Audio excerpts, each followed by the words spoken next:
Hey, what's going on guys? Welcome back to another video. So today I'm going to be going over ES6 modules and how we could use them to import and export code within our JavaScript files. So I have an app.js file here and then a person.js file. So say I want to export some variables from this person.js. So I'll just create some variables here and I'll call it name equals Joe. And if I want to export this name variable to my app, I can just do export. And if this is the only thing I want to export, I could give it a default export. So we'll do export default name. So you usually use export default when you're just exporting one thing or the main thing of the file. So then I'm just going to split this here and go back to the app. Now to import this variable, we need to call import and give it a name. So I'll do import name, and then we do from and the file path. And then I'll just come down here and log that name. So when I call import and I just give it a variable name, this is going to be whatever the value of the default export is in that module.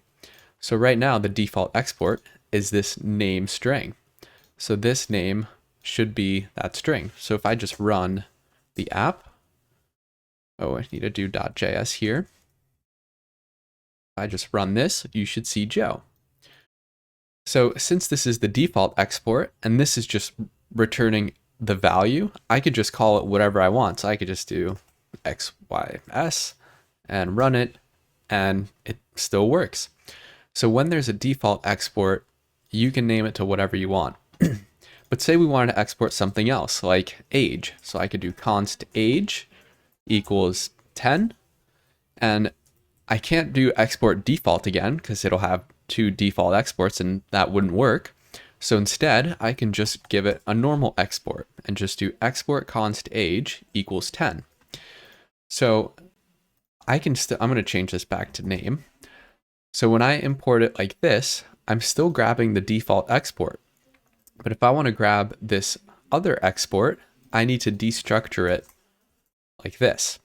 So you can think of normal exports as being added on to an exports object that then you can then destructure in your other files. So if I come down here and log name, you should see, or age, you should see that. But if I came here, or if I go here and I try to rename this like we did with the default, like age 2, you'll see that this isn't going to work. It's going to say that this module did not provide an export named age 2. And that's because this age, when we're just exporting it, it'll add it on to an object. And when we try to destructure it here, it's not going to find that property on that object. So when we're importing just normal exports, we have to actually use the name of the variable.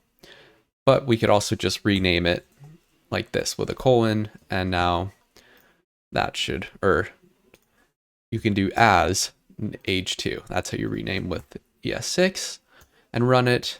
And so, oh, I didn't save. And you should see that that's still 10. So if you want to grab the default export as well as the other exports, we could just still put name and then a comma and then destructure any other exports we want. So now if we just uncomment that, we should get both values there. That's pretty much it for this video. If you want to export normal const, you just call the export. And if you have one thing you want to export or just a main variable you want to export, you give it a default export.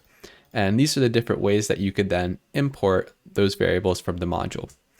So thank you guys so much for watching. And I know this was a really short and quick video, but I hope it was still helpful. Please leave a like if you enjoyed and subscribe if you want to see more. Also, let me know in the comments what you guys want to see next or just any feedback you have. So thanks again, and I'll see you in the next one.